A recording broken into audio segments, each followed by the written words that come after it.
Meanwhile, several protesters were today arraigned in different courts across the country where they faced charges including malicious damage of property during the anti-government protest. All of them, including one charged with stealing the decoy mace from Parliament, pleaded not guilty. The Directorate of Criminal Investigations has also called on members of the public to help them bring to book those who are still at large, releasing CCTV footage showing the faces of those captured breaking into shops and stealing property. As Emmanuel Toh now reports, DCI's Imaging and Acoustic Unit is closing in on the perpetrators. Eldoret Law Courts was on Monday a beehive of activities. Over 15 people arrested during the Anti-Finance Bill 2024 protests faced charges including malicious damage of property. The accused persons who appeared before Chief Magistrate Dennis Mikoyan of Eldoret High Court denied all the charges, with the prosecution seeking 21 days to hold them in custody in order to complete the investigation. The matter will come up again on 4th of July. If they are released, we cannot guarantee their safety. The reason why we are praying for 21 days is so that things can also cool down. The respondents before you are people who were arrested while they were peacefully demonstrating.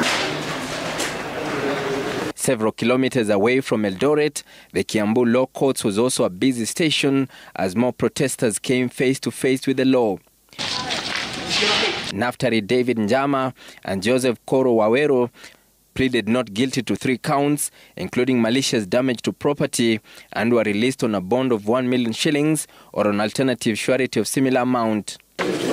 Hearing on 1st of October, court number 2.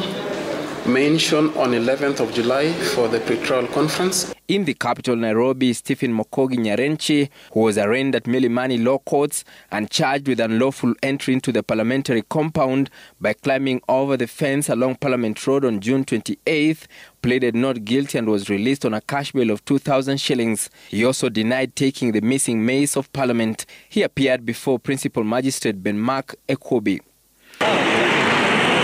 This comes as the Directorate of Criminal Investigations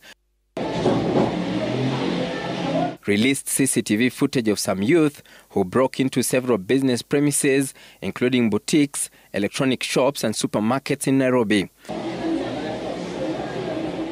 This CCTV footage taken in a shop along Ronald Ngala Street in Nairobi CBD on the 25th June 2024, showing the rowdy youth breaking and stealing, making away with some clothes. DCI announcing that its Crime Research and Intelligence Bureau detectives in the Imaging and Acoustic Unit Department was closing in on the suspects. The agency calling on the members of the public to report any of those captured on the CCTV footage to the nearest police station. To this country.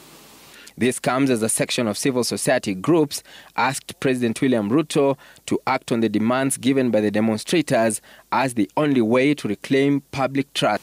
It is decisive executive action, not a state-led national conversation, that will restore this generation's faith in the Kenyan state. It will bring back confidence in our constitution and governance institutions. It will create a nation that is united and driven by our constitutional values. The National Police Service must stop criminalizing and profiling protesters and cease using camouflaged, non-uniformed officers and unmarked cars with concealed license plates. Emmanuel Toh, Citizen TV, Nairobi.